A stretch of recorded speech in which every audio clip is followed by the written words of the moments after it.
পুরনো বটগাছের নিচে বসে দাদিমা বাচ্চাদের ভয়ের গল্প শোনাতেন। তবে একটা গল্প এমন ছিল যা শুনে বাচ্চা থেকে বুড়ো সবাই চমকে উঠত। এই গল্পটা ছিল একটা চুড়েলকে নিয়ে। এক গ্রামে শোভা নামে এক নতুন বউ ছিল, যার বিয়ে হয়েছিল রমেশের সাথে। তারা দুজনেই খুব সুখে ছিল। কিন্তু বিয়ের কিছুদিন পরেই গ্রামে এক অদ্ভুত ঘটনা ঘটতে শুরু করে। প্রতি পূর্ণিমার রাতে গ্রাম থেকে একটা করে মেয়ে নিখোঁজ হতে থাকে। এর ফলে গ্রামবাসীরা খুব ভয়ে ভয়ে দিন কাটাতে শুরু করে, কিন্তু কি করবে বুঝতে পারছিল না।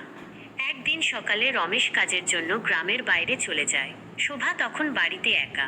শোভার শাশুড়ি শোভাকে বলে দেয়, বেটি, রাতে কেউ ডাকলে ঘরের দরজা খুলবি না।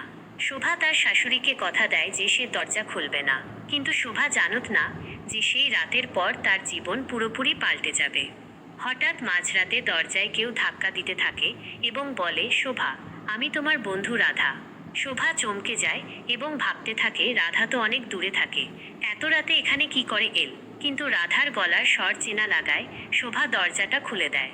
দরজা খোলার সঙ্গে সঙ্গেই একটা কালো ছায়া বাড়ির মধ্যে প্রবেশ করে।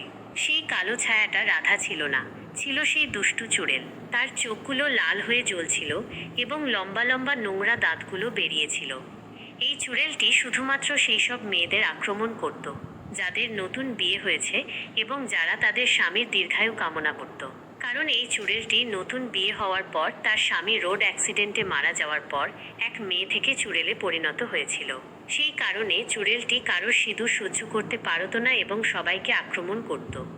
যখন চুড়েল শোভাকে আক্রমণ করতে আসে, তখন শোভার কাছে একটা আলো জ্বলে ওঠে এবং সেই আলোতে আগুন জ্বলছিল। শোভা সেই আগুনটা নিয়ে চুড়েলের দিকে এগিয়ে যায়। আগুনের